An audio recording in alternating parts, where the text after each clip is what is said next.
안녕하세요. 고소미입니다. 제 리뷰 포스팅에 오디오 음성도 들어가면 좋지 않을까 하는 마음에 음성 녹음도 한번 준비해 봤어요. 글재주도 부족하고 성우도 아니라 어색하고 이상할 수 있습니다. 말이 길어지지 않게 반말로 진행하는 점 이해 부탁드려요. 편집도 문외한이라 틀려도 그냥 쭉 해보려 합니다. 감사합니다. 미드 로스트 시즌 1은 무려 15년 전에 방영됐다. 오래전이라 스토리가 촌스러울 수 있다고 생각할 수 있지만 개인적으로 절대 그렇지 않다고 생각한다. 나는 2, 3년에 한 번꼴로 이 드라마를 정주행했다. 그만큼 빠져들 수 있는 명작이고 매력적인 작품이다.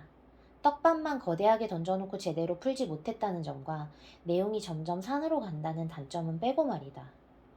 시즌 1의 줄거리를 말해보자면 오세아닉 항공기 815 편의 탑승객들은 남태평양 어느 섬에 불시착한다. 비행기가 저렇게 아작이 났는데 어떻게 대부분 살아있는지 의문이지만 어쨌든 살아났다.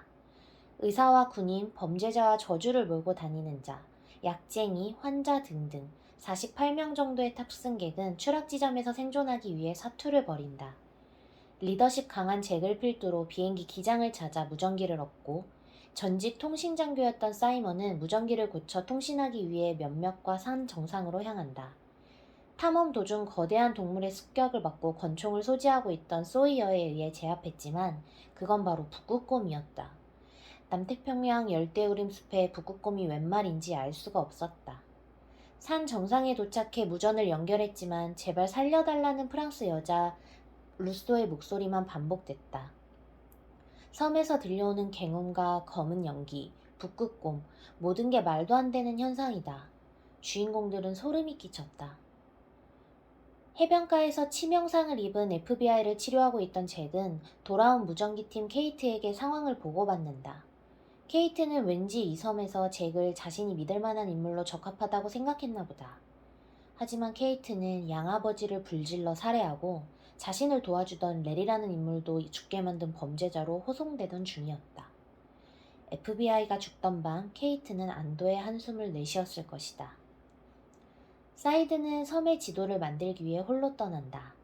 떠난 지 하루 만에 함정에 걸려 인질이 돼버렸지만 그 여자는 일전에 무전기에서 들리던 소리가 자신이 보낸 무전이라 했다.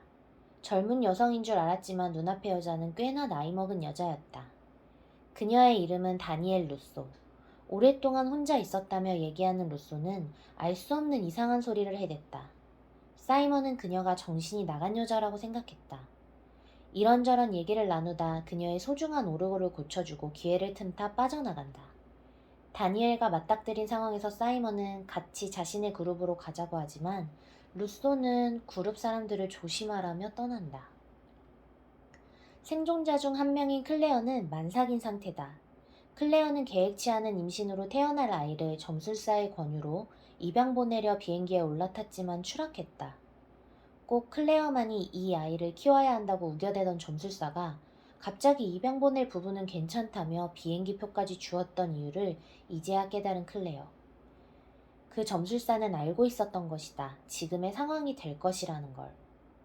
이 장면에서 나는 정말 털이 쭉 뼈서는 소름을 느꼈다. 클레어의 출산 시기가 결국 숲에서 다가왔다. 섬에서 만난 찰리는 유독 클레어에게 눈을 떼지 못한다.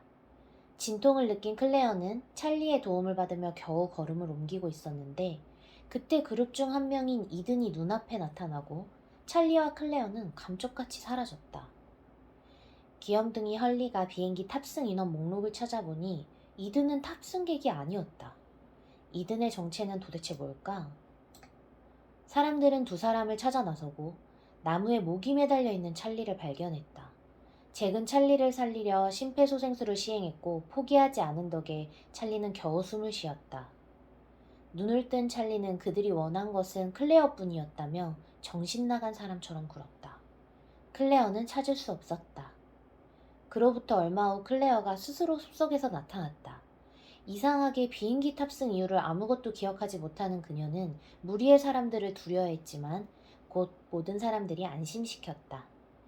그녀를 납치한 이든은 곧 무리의 사람들에게 잡혔고 추궁을 하려던 찰나 찰리는 분노를 참지 못하고 그를 죽인다. 한편 분과 함께 식량 사냥을 하러 다니는 로크. 탐험과 추적에 빠삭한 로크를 분은 동경하는 것 같았다.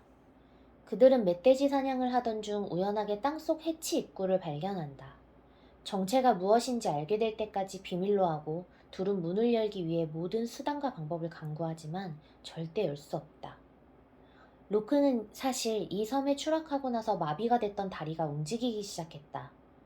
어찌 보면 순수한 마음을 가진 그는 자신의 다리가 움직이는 이유를 섬의 뜻 같은 걸로 여기며 섬의 모든 것에 의미를 두기 시작한다. 이 해치도 분명 운명적으로 자신과 만난 거라며 믿으며 집착한다. 부는 내키지 않지만 따른다. 두 사람은 절벽 끝 작은 경비행기도 발견해 다리를 다친 로크를 대신해 분이 살펴보던 중 마약과 무전기를 발견했지만 곧 비행기가 추락하며 분은 크게 다친다. 로크는 절망하며 해치를 두드리고 절규하는데 그때 해치 입구에서 빛이 들어오고 로크의 눈은 2배로 커졌다. 분이 생사를 오가던 밤 한쪽에선 새 생명이 탄생했다. 클레어가 아들을 출산했고 끝내 분은 사망했다. 잭은 로크가 분을 죽인 거라고 분노하고 로크와 다투게 되는데 로크는 어쩔 수 없이 해치의 존재를 잭과 사이먼에게 보여준다. 잭도 심상치 않은 것이라 생각하며 해치를 어찌해야 할지 고민한다. 한편 해변가에선 마이클 외 몇 명이 배를 만들고 있다. 구조대가 오지 않을 것 같으니 스스로 배를 만들어 탈출할 계획이다. 꽤 많은 이들이 타고 싶어 하지만 4~5명 정도뿐이 탈 수 없다. 마이클, 월트, 소이어, 진. 그들은 구조대를 데려올 것을 약속하며 배를 띄운다. 그 사이 생존자들의 해변가로 루소가 찾아온다. 루소는 생존자 무리에게 자신이 16년 전 이 섬에 난파됐고 임신한 상태였으며 5명의 동료를 모두 잃었다고 설명했다. 섬의 다른 사람들에겐 자신의 아이까지 뺏겼다고 한다. 그들이 클레어의 아이를 빼앗으러 습격할 것이라고 경고해준다. 습격에서 숨기 위해 잭과 사람들은 루소가 16년 전 타고 온 배에 다이너마이트를 가져와 해치문을 뚫고 들어갈 계획을 세운다. 루소의 안내로 그들은 아주 오래되고 위험한 다이너마이트를 조심히 옮겨와 해치에 설치한다. 하지만 루소의 정보는 틀렸다. 섬의 다른 놈들은 클레어의 아이가 아닌 월트를 데려가기 위해 습격을 해온 것이었고 배에 타고 있던 4명은 월트를 뺏긴 채 배는 폭파되어 바다에 남겨진다.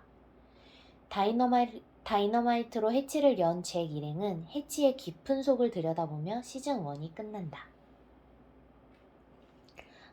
저의 감상평은 무수히 많은 떡밥을 남긴 로스트 시리즈는 제가 요약한 부분으로 턱도 없이 많은 이야기를 담고 있습니다. 첫 줄에서도 말씀드렸듯이 여러 등장인물의 과거 이야기와 크로스되며 스토리가 진행되기 때문에 한 번만 보고는 파악할 수 없을 정도입니다. 미지의 섬, 생존, 탐험, 등장인물들의 설정이 제가 너무 좋아하는 장르라서 시즌이 지날수록 산으로 가는 스토리에도 저는 꿋꿋이 정주행을 했습니다.